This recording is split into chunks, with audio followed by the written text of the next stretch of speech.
الحمد لله كفى وسلام على عباده الذين اصطفى أما بعد فأعوذ بالله من الشيطان الرجيم بسم الله الرحمن الرحيم إنما المؤمنون إخوة فأصلحوا بين أخويكم واتقوا الله لعلكم ترحمون صدق الله العظيم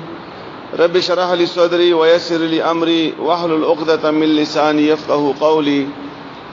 إن الله وملائكته يصلون على النبي يا أيها الذين آمنوا صلوا عليه وسلموا تسليما اللهم صل على محمد وعلى آل محمد كما صليت على إبراهيم وعلى آل إبراهيم إنك حميد مجيد اللهم بارك على محمد وعلى آل محمد كما باركت على إبراهيم وعلى آل إبراهيم إنك حميد مجيد دماڑی عزتمندو مسلمانانو مشرانو او دماورونو او خیاندو نن به انشاءاللہ مو په دې موضوع باندې خبره کوو چې دا انسان او بیا په انسانانو کې خصوصا مسلمانانو د دوی په دې معاشره کې په دې دنیا کې په دې ځمکه کې الله تعالی څومره اهمیت بیان کړی دا او رسول الله صلی الله علیه وسلم د دوی څومره اهمیت بیان کړی دا او انسان باره کې فرمایي چې دا اشرف المخلوقات تا او ټولو مخلوقاتو کې دا عزتمن مخلوق تا او بیا چې کله دی انسان ته الله تعالی پیغمبران راواستولو کتابونه راواستولو نازل کړلو بیا چې کله دی انسان اسلام قبول کړلو پیغمبرانو باندې ایمان راوړلو په الله باندې ایمان راوړلو نو دغه انسان دا نور ډیر اهم شولو د الله په نس باندې دی اهمیت به نور ډیر زیات شولو زکات دی انسان د پاره چې اسلام قبول کو الله تعالی جنت تیار کړی دا او په دنیا کې الله تعالی دې د پاره خوشالۍ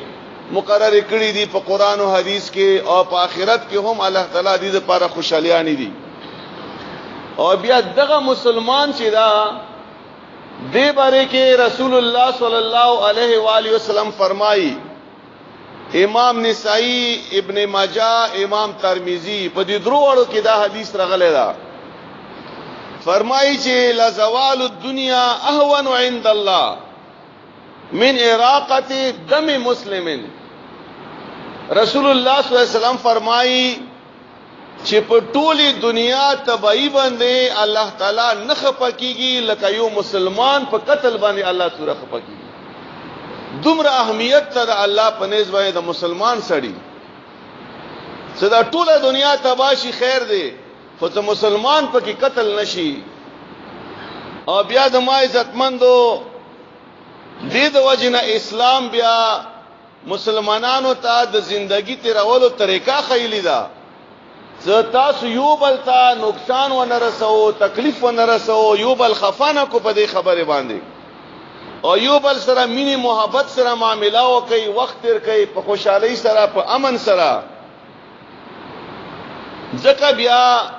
قران کې الله تعالی فرمایي چې انما المؤمنون اخوه بشکه د مؤمنان چې دي د سره ورونه دي فاصلحوا بین اخویکم چې دوی منځ کې جګړه راشي نو بیا دوی منځ کې پکاره چې نور مسلمانان دروغه جوړو کی واتقوا الله لعلكم ترحمون الله نو ورډر شو دې د پاره چې الله په تاسو باندې رحم وکي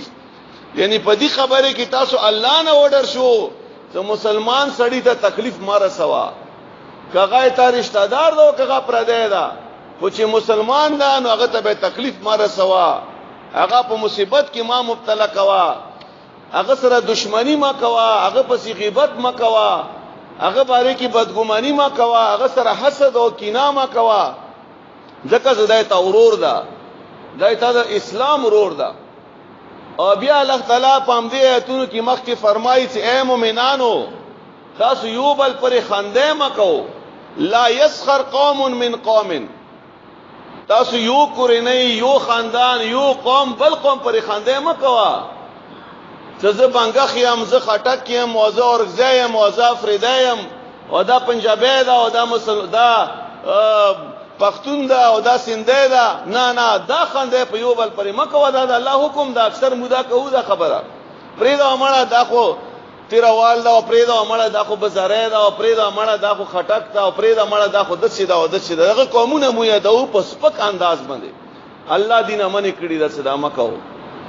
او بیا الله فرمای عسى يكون خيرا منهم کې دیشي ته چا په خنده کوي هغه تانه بهتر وي دا کوم کې دیشي او بیا خصوصا د زنانو باره کې الله فرمای ولا نساء من نساء عسى ان يكن خيرا منهن او نه دی واخذه بلې خزه پسې خبره وکي کې دیشي څا بل خزه دینه ډیره بهتره ده دا عادت په خزو کې شتا کمړه دا او کواده ده خزه ته سره دوی ملاو شي درې مې پسې به خبره کوي اعلان کې ډیره سخته ګناه ده او بیا الله فرمایي کې دیشي ته چا پسې خبره کوي کومي خزه پسې هغه تا نه ډیره بهتره وي او بیا فرمایي ولا تنابز بالالقاب یوبل تا غلط نمې ما اخلا په غلطو نمو باندې یو بل مې دا چې او لیونیا او ګډا او تورا او ډینګا او لنډا او فلانیا چې هغه خپکیږي ور باندې نو تور ته هغه نامه ما خلا چې هغه په کومې نامې باندې خپکیږي او بیا الله تعالی فرمایي چې تاسو یو بل باندې کې بدګماني ما کو خو ګمان کو خو خیال کو یو بل باندې کې او یو بل باره کې غیبت ما کوي او یو بل باره کې تجسس ما کوي جاسوسي ما کوي یو بل باره کې څه دی یو خبره بل توړه او بل خبره بل توړه او بیا الله فرمایي چې تاسو ما قبيله څخه جوړ کړیو څه جنا پکې تیروال دي جنا افریدیان دي جنا اورګزی دي جنا خټک دي جنا بنګخ دي دا څه لپاره دا دې لپاره چې لتعارفوا تاسو یو بل و پیژنګولي لپاره دا مکړي دي چیرغه فلانه عبد الله نمیږي حکوم عبد الله هغه فریده عبد الله حکوم عبد الله هغه خټک عبد الله په دې باندې پیژنګولي کیږي صرف دا پہچان د پاره دي صرف دا دې د پاره نه چې تاسو یو بل پر خنده او کو ځکه الله به فرمایي چې ان اکرمکم عند الله اتقاکم پتاسو کې بهترین سره هغه دا چې څوک پرهیزګار وي کغه هر قوم سره تعلق ساتي هر خاندان سره تعلق ساتي هر علاقې سره تعلق ساتي خو ته چا کی تقوا وی څوک الله نه ډریږي الله په نس باندې دا بهترین سره ده او بیا رسول الله صلی الله علیه وسلم فرمایي امام مسلم دا حدیث راوړی دا چې ولا تحاسدوا ولا تباغضوا ولا تناجشوا تاسو یو بل سره حسد ما کوو یو بل سره بغض او کینه ما کوي او یو بل سره دوکا ما کوي او بیا فرمایي چې وکونو عباد الله اخوانا اے دا الله بندگانو سره ورونه شو تاسو ویل یو بل پسې خبرې کو او بیا فرمایي المسلم اخو المسلم یو مسلمان دا د بل مسلمان ورور دا لا یظلمه ولا يحقره ولا يخذله یو مسلمان په بل مسلمان باندې ظلم بنه کوي یو مسلمان په بل مسلمان حق تحقیر به نه کوي ذلیل کوي به نه داغه به حقارت نظر سبوت نه ګوري او یو مسلمان په بل مسلمان په مصیبت کې بنا شي بلکې مصیبت نه به لري کوي مصیبت نه به بچ کوي پلیاره کې ور کې کند نه جوړي پلیاره کې بلکې لیار به ورته صفه کوي چې هغه مصیبت نه خلاصي او بیا فرمایي رسول الله صلی الله علیه وسلم کل المسلم علی المسلم حرام په هر مسلمان باندې د بل مسلمان حرام ده تشه حرام ده دمه دا وینه حرام ده ور باندې اب قتل کوینا اب زخمی کوینا هغه ته تکلیف نه رسي جسمانی تکلیف و ماله او داغه مال ور باندې حرام ده په ناجایز طریقې سره د چا مال غصب کول د چا جایداد غصب کول د چا په کاروبار باندې قبضه کول د چا په دنیا یو بل شي باندې په ناجایز طریقې سره قبضه کول الله فرمایي دا حرام ده پیغمبر اسلام فرمایي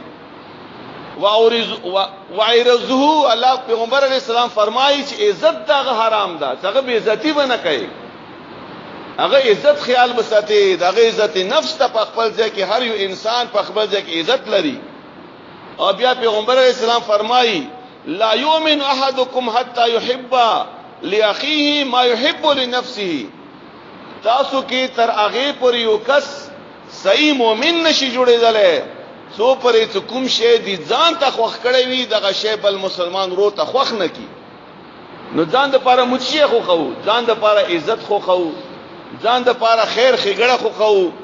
ځان د پاره फायदा لټو. نو دغه شی رسول الله صلی الله علیه وسلم فرمایي چې بل مسلمان ورور د پاره دا هم ځان د پاره هغه د پاره هم د خوخه کا او د ما عزتمندو په دین کې هم دا फायदा ده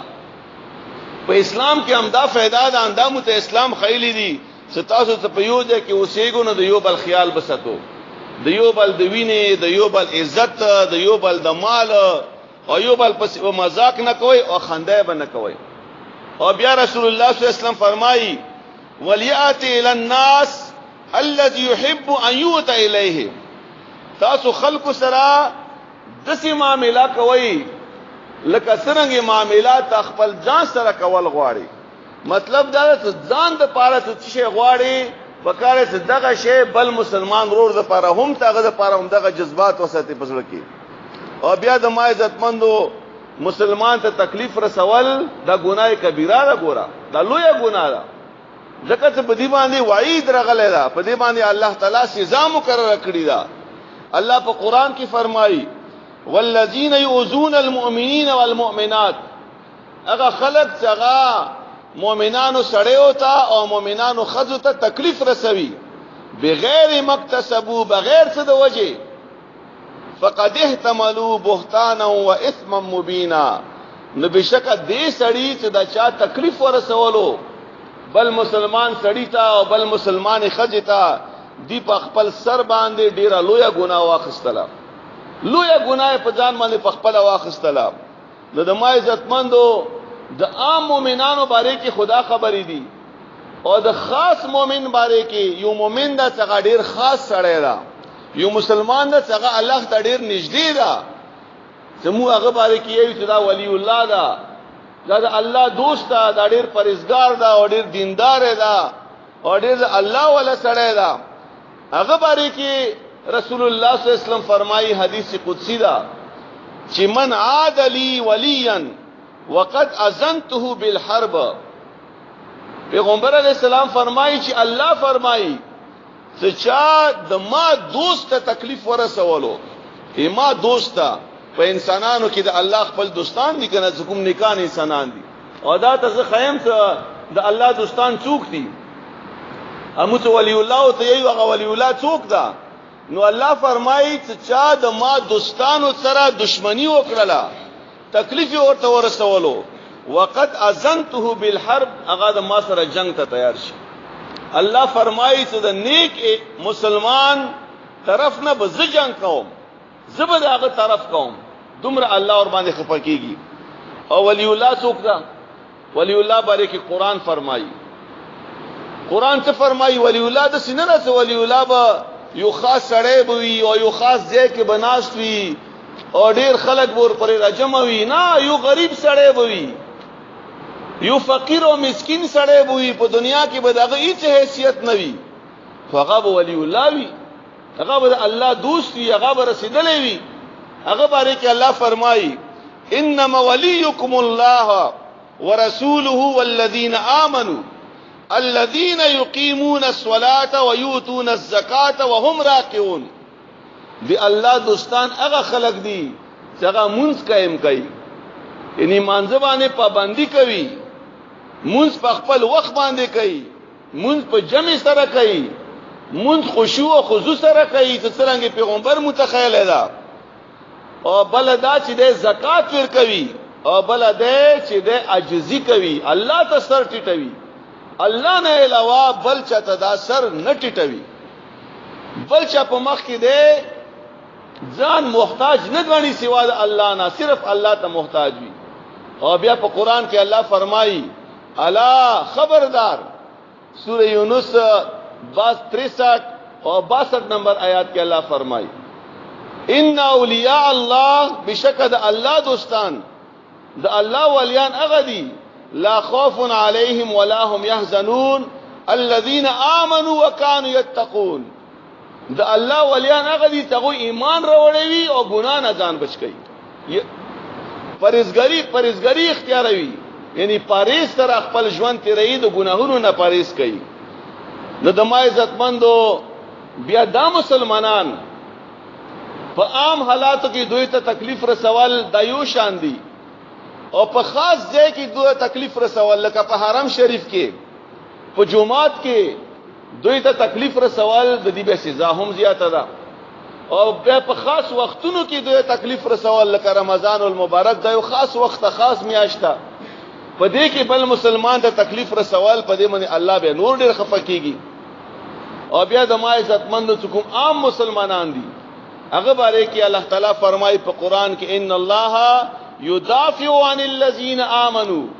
بشک الله تعالی دفاع کوي د مؤمنانو یعنی څوک چې مؤمن ته تکلیف رسوي دا هغه دفاع به الله کوي هغه به الله بچ کوي دا هغه طرف به الله کوي او بیا بخاری او مسلم یو حدیث راوړی دا فرمایي رسول الله صلی الله علیه وسلم نه یو ځل چا پوښتنه وکړه چې یا رسول الله ای المسلمین خیر سو کوم یو مسلمان هغه بهتر ده اوس ګوره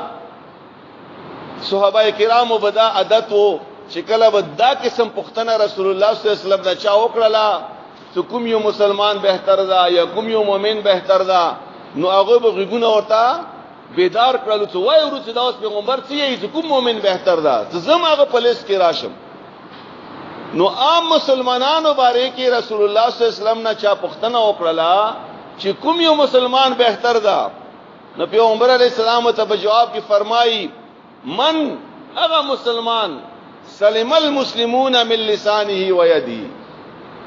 صد چا لاس او جبنا بل مسلمان محفوظ پاتې شي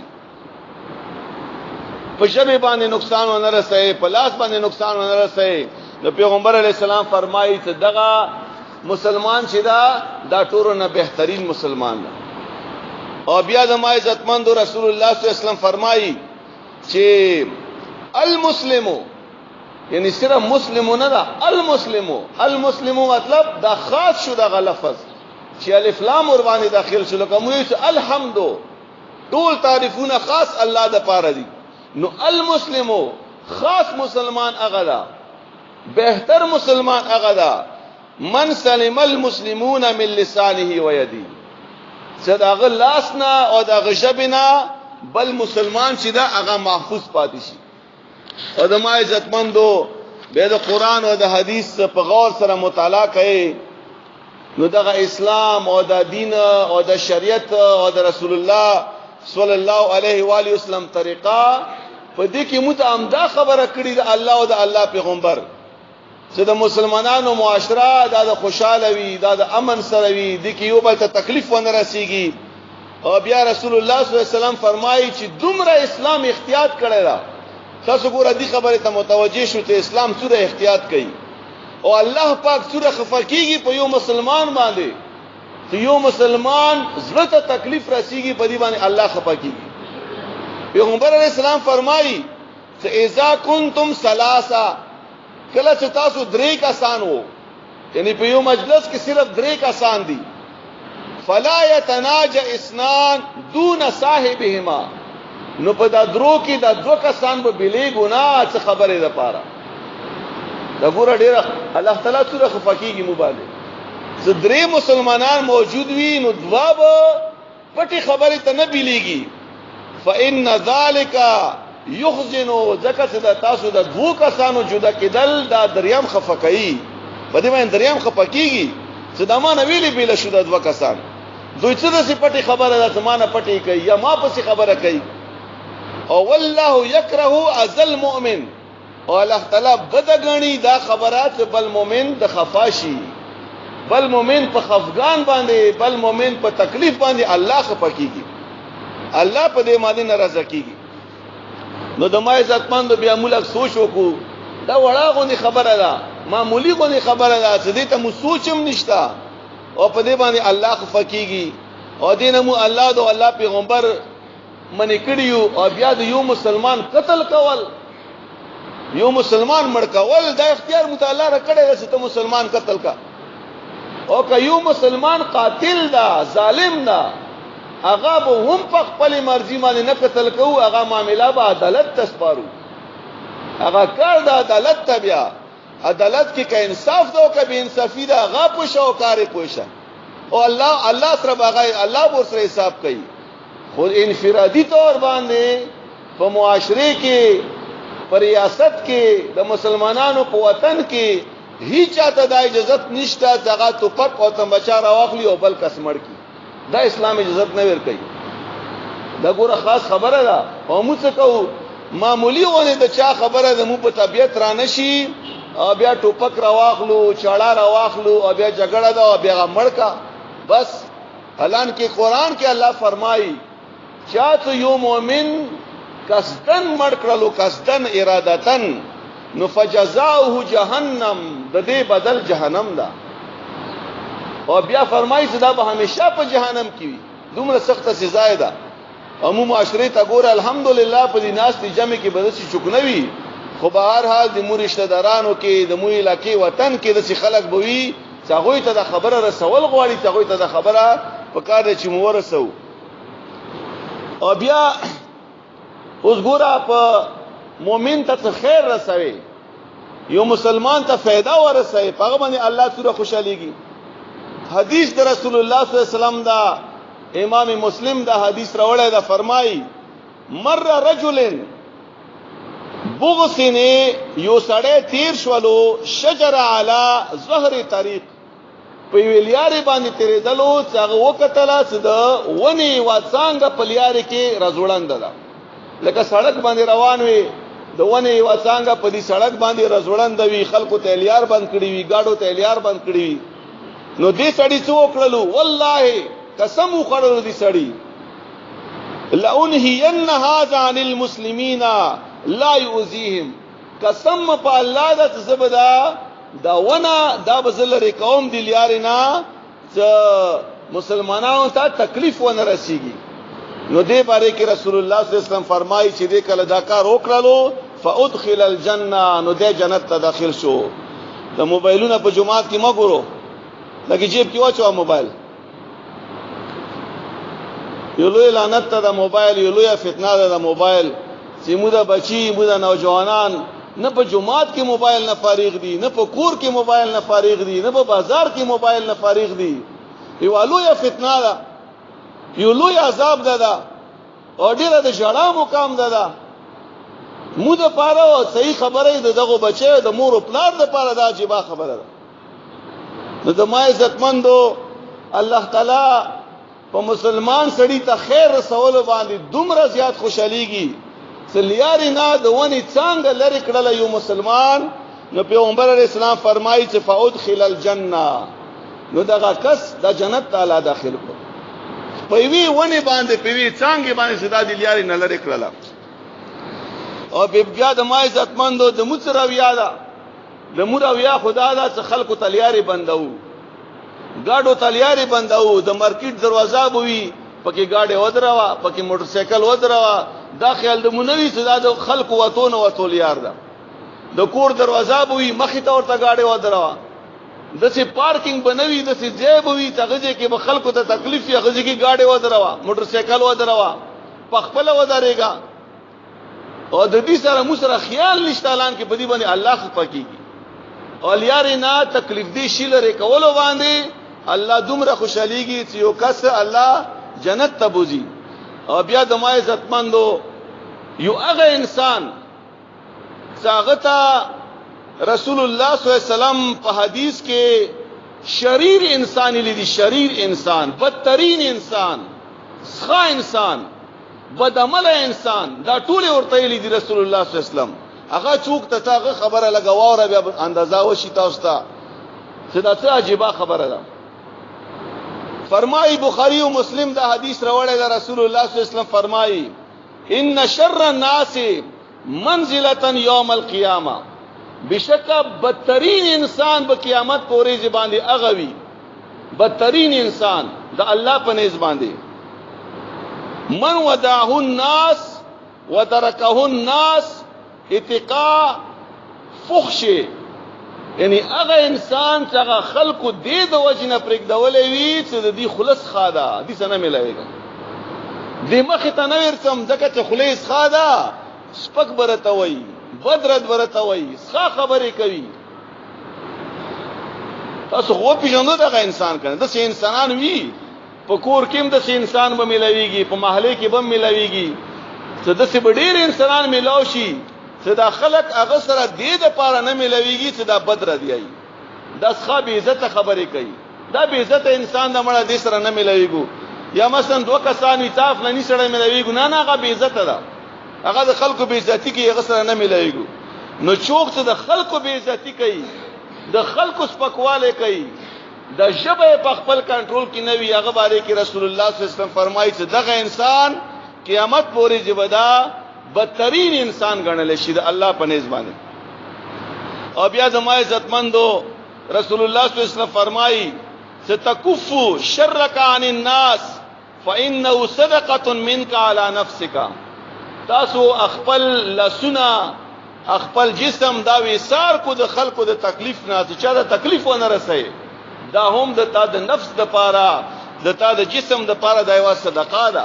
په دې باندې الله پاک خوشاليږي او بیا عام طور باندې تاسو به کتلی وی چې د موده نوجوانان یا د مو مشرانم یا د مو الاکان دا بلیارو کې کینی لیارو کې لکه دا خو بازارونه دي خیر دا کډیم یو قسم ته بازار کې سبيږي خو به هر حال د کلو کې دا خبره شته چې خلک پلیارو کې ناشتي په چوکونو کې ناشتي هغه ځبانه زنانام تیریږي هغه ځبانه بچیم تیریږي هغه ځبانه د خلک تیریږي چې هغه خپکیږي په دې باندې چې د خلک لیارې کې ویلې ناشتي نو دې باره کې مت اسلام خیلی دي رسول الله صلی الله علیه وسلم فرمایي ابو سعید خدری رضی الله تعالی عنہ نے روایت تا بخاری او مسلم دا روایت راوړی دا ایاکم والجلوس فی الطرقات تاسو ځنونه بچ کئ فلیارو کی نستینا لیارې کې مکه نه لیارې کې غب شپ ما لګوي نو دا خبره رسول الله صلی الله علیه وسلم او فرمایلا نو یو صحابي هغه پښتنه وکړه چې اې دا الله نبی مقدسه بیٹا کو نه اجرشتانه دي خو تخپل منځ کې څه خبره وي ته حال او احوال معلومون هم د لیارې کې سره کینو یو بل سره نبی او رسول الله صلی الله علیه وسلم فرمایي اذا ابیتم خټیکتا کې نه خو څه وکي د لیارې به حق ادا کوي د لیارې خپل حقونه دي به هغه حق ادا کوي نبی رسول الله صلی الله علیه وسلم نه پښتنه وکړه د لیارې څه حق ده پیغمبر علیہ السلام تو فرمایلو غض البصر نمبر 1 سترګې به ټیټې ساتي چې څوک تیریږي را تیریږي هغه ته سترګې نه غړاوي زنانا به تیریږي خځې به تیریږي نو د لیارې حق دادا چې څوک په لیارې کې ناشت وي نو سترګې به خپل ټیټې غړوي دا یو حق ده دویم دا چې وقف الاذى کوم ته تکلیف دی شه دا د بلیارې نه لری کې چې دا پلیاره کې کورسي و نه چوي کټ و نه چي چې خلکو تلیار باندې کې نو هغه شی کوم شی چې خلکو ته تکلیف ور کوي دا تیریدونکو د پاره دغه تکلیف دی شی بلره کې دا دویم حق ده او دریم حق دا ده چې ورد السلام څوک در باندې سلام واچي هغه ته جواب ور کوي بیا نو دینه دا معلومه شو چې سلام چوک چي تریدونکو انسان په ناس باندې به تریدونکو انسان دا به سلام چي او بیا څلورم حق دا ده سوال امر بالمعروف ونهي عن المنکر څنګه تاسو په دې لیارې کې غلط کار وکړلو نو دا غلط کارونه خلک منې کوي بیا او خلک به خو کارونه تر غواړي یعنی په کلیاره کې ناشته په دې وخت کې به هم ته د دعوت کار کوي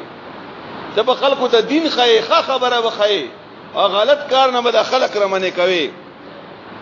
او بیا د ما عزتمندو دین زیات واوره ته اسلام مو ته سوره احتیاط خیال ادا ته بل چاته نقصان ونه رسي دین زیات واوره دا خبره اوس کی او ټول دی طرف ته متوجه شو یو علی رسول الله صلی الله علیه و آله وسلم په منبر باندې خطبه اعلان یعنی هغه نیکی کول چې هغه نیکی د وجنه بل مسلمان ته تکلیف رسیږي هغه نیکی بم نه کوي دومره اسلام مو ته احتیاط خیال ادا یو نیکی کول ته به نیکی کوي خو هغه نیکی د وجنه بل مسلمان ته تکلیف تا نو پیغمبر علیہ السلام یې ته مکه ودا. اوس وورا رسول الله صلی الله علیه وسلم خطبه لا په منبر باندې پدې کې یو کسر ناوته منځته جمعه تر ناوتلو یتخطى رقاب الناس څنګه د خلکو په چټونو باندې اوختو او مخکې صف ته ځان رسولو. خلک ناسو او د په چټونو باندې واوړي او کوشش دادا چې مخکې صف ته ورسېږم ځکه چې مخکې صف کې ثواب ډیر زیات ده، ډیر زیات ثواب ده. رسول الله صلی الله علیه وسلم فرمایي ځکه تاسو دینه خبر شولې چې مخکې صف کې څومره ثواب ده نو تاسو په خپل منځ کې قران دزی ور باندې وکړو، څومره زیات ثواب ده مخکې صف کې ودرې دو باندې. نو دې کس مخکې صف ته ځان رسولو او د خلکو په چټونو باندې او وختونو پیغمبر علیه السلام ته فرمایي چې اجلس فقط ازیتا کینا په خپل ځای باندې خلک د په تکلیف کړلو، په خپل ځای کینا خلک د په تکلیف کړلو، ګوره خلکو ته تکلیف رسیږي. نو پیغمبر علیه السلام هغه کس دي کار نه منې کړلو چې خلکو په چټونو باندې مو وړو. دا د مجلس آداب هم دي. او بیا د ما عزت مندو پیاز د حلال د حرام نه، د پیاز اوګه د حلال ده، د مو عموم خرو ترکاری کې ما شو ته ممانعات نشته، اسلام ممنع کړی نه یو. خو چې کله یو انسان پیاز یا اوګه وخوري داغه خلینا بیا بوی چی نو دی بوی د وجنا بل مسلمان ته تکلیف رسیږي په جمعات کې په صف کې څه ویلاړي. نو دې باره کې رسول الله صلی الله علیه و آله وسلم فرمایي سکلا 400 پیازو خړلو یا موګو خړلا فلا يقربن لمسجدنا، نو بیا مو جمعات ته نږدې مرته چې پیاز یا وګه مو خړلې وي بیا جمعات ته مرته. دا پیغمبر علیه السلام فرمایي دا ویلي دا څه خبره ده؟ جمعات کې خو ثواب ده کنه، جمعات کې خو مول ده، جمعات کې خو تلاوت ده. پیغمبر علیه السلام فرمایي ځکه چې د تا خلینکم بوی چې دي نور مسلمانانو ته تکلیف رسیږي نو جمعات ته مرته. دومره د اسلام او دومره رسول الله صلی الله علیه وسلم خیال ساتل د دې خبره. او بیا د ما عزت مندو رسول الله صلی الله علیه و آله وسلم فرمایي سباب المسلم فسوق وقتاله كفر، مسلمان ته زیاړی کول، مسلمان ته سپکیل، مسلمان ته کنزلی کول دا فسق ده، او د مسلمان قتل کول دا کفر ده، دوره لویه ګناه ده. نو مو زیاړی تور کو او زیاړی خو دا خو سره مو ګنام نه ګڼو،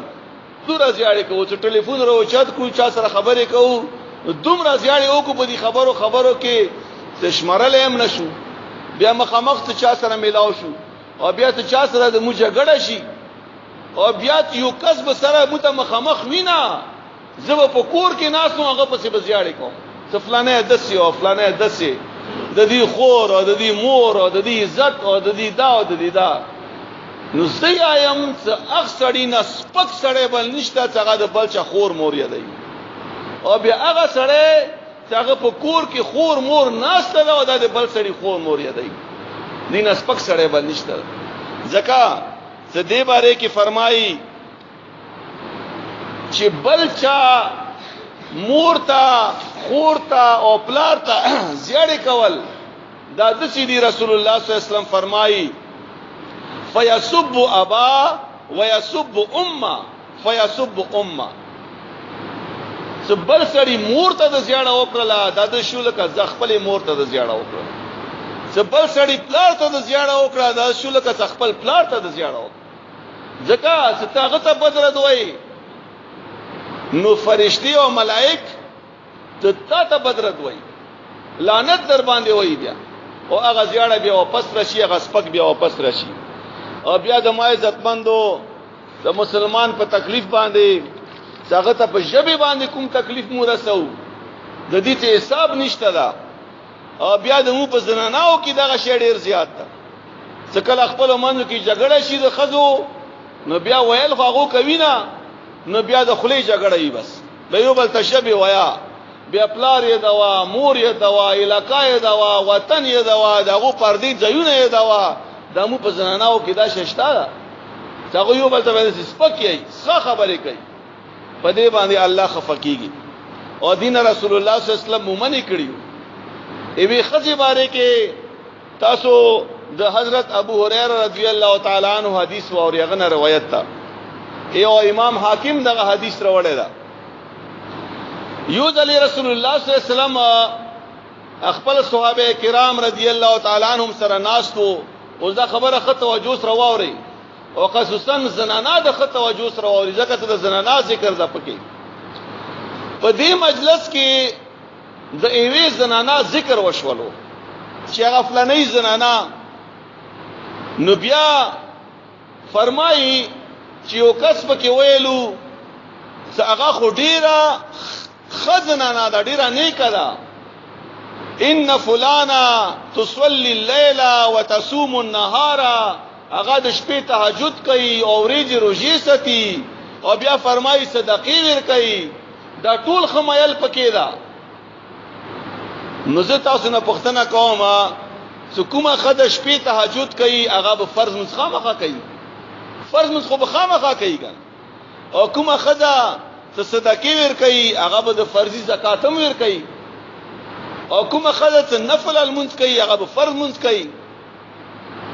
خو یو خبره چې دی خد کې شتاده یو صحابي ویلو سدینا توزی جیرانها بلسانها خپل ګوانډیان د دې ژبې نه تنگ دي ژبوره ده پښتو کې مو ته ژبوره یي ژبوره خزه ده سپکې د محلي ولا ور نه تنگ دي نو رسول الله صلی الله علیه وسلم په جواب کې و فرمایلو لا خیر فیها دی خزه کې خیر نشته دي کې هیڅ خیر نشته او بیا و فرمایلو هي من اهل النار دا به جهنم ته چی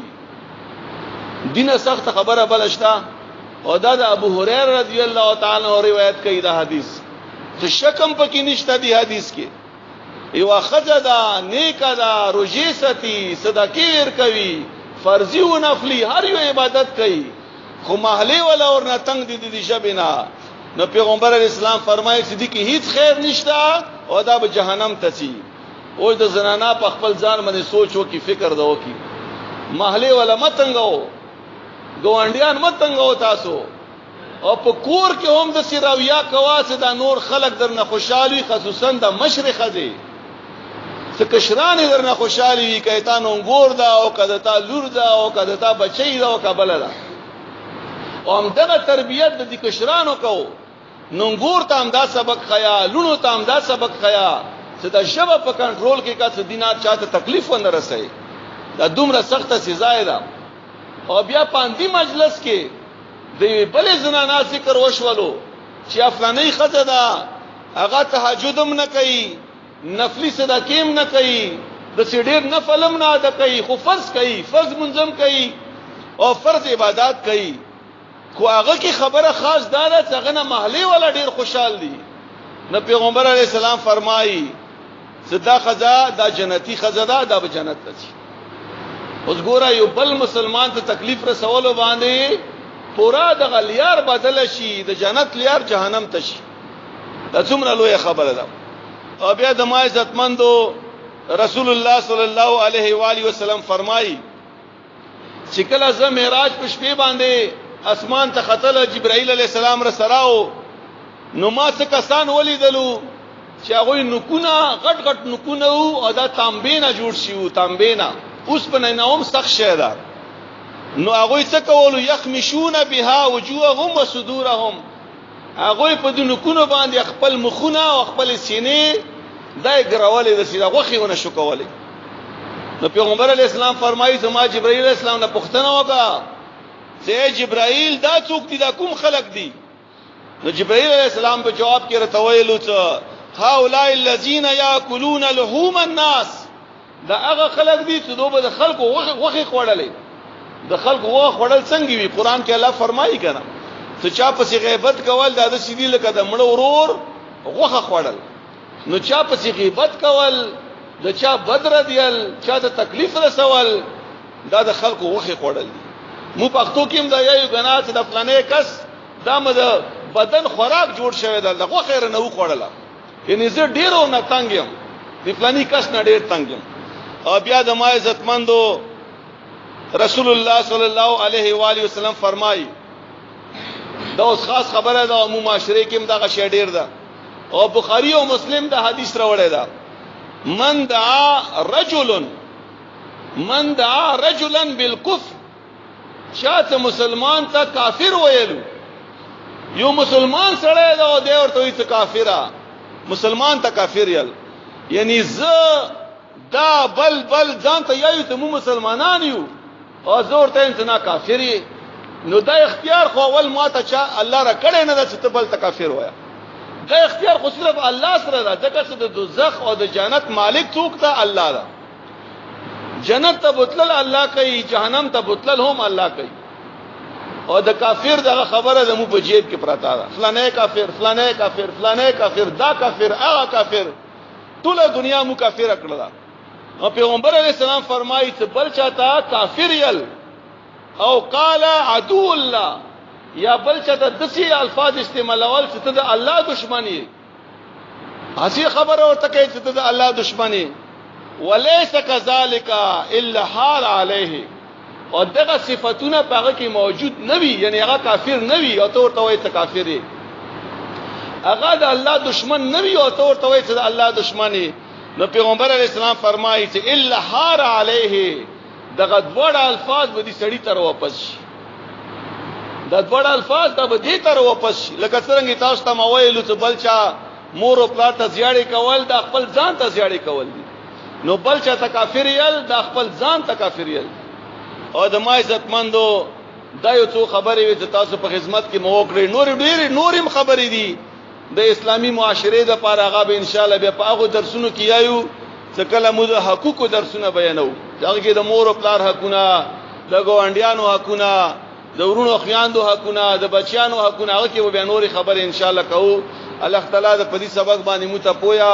الله تعالی د پدې باندې عمل کولو توفیق راکړي دعا او امين الحمدلله رب العالمین والصلاه والسلام علی رسوله محمد و آله و اصحابہ اجمعین یا الله تعالی دا کومي خبره مو کړې دا په خپل دربار کې قبول کړي یا الله تعالی په دې باندې متعامل کولو توفیق راکړي یا الله تعالی د مو پزړه کې د مسلمانانو مینا محبت واچي یا الله دا ټول مسلمانان په خپل منځو کې خواږه کې او خپل منځو کې مینا محبت پیدا کې سره یا الله یو بل سره دشمنیانو نه وسته یو بل سره د تکلیف ورکولو نه وسته یا الله تعالی تمونه هغه کار واخلې چې تور باندې رضی کېږي او یا الله تمونه هغه کار ما خلې چې تور باندې ناراضه کېږي یا الله تعالی د مو دین او دنیا کارونو کې خیر او برکت واچي یا الله تعالی د مو دنیا هم خیستا کې د مو آخرت هم خیستا کې یا الله تعالی څوک چې بیماران دی هغه ته شفا ورکړي څوک قرضدار دي یا الله قرض نه اخلاص کې څوک بیا اولاد دي هغه ته نیک او صالح اولاد ورکړي یا الله د چا په زړه کې څه قسم ته شری حاجت ته پورا کې یا الله چا په زړه کې څه قسم ته شری حاجت ته پورا کې یا الله تعالی ابو هر قسم مشکل نه وسته هر مصیبت نه موسته هر آزمائش کې الله مو کامیاب کې او یا الله سوره خیر څخه تا پیدا کړي دا خیر مترور سي یا الله تعالی سوره شر څخه موجود یا الله شر نه موسته شر د پیرانو نه موسته شر د انسانانو نه موسته او شر د مخلوقات نه موسته یا الله تعالی ته رحمت برانو کې یا الله تعالی ته رحمت برانو کې او بقدر حاجت وکي یا الله تعالی ته رحمت برانو کې یا الله تعالی دغه دعاګانې په خپل دربار کې قبول کړي وصلی الله تعالی علی خیر خلقی محمد و علی و اصحابہ اجمعین.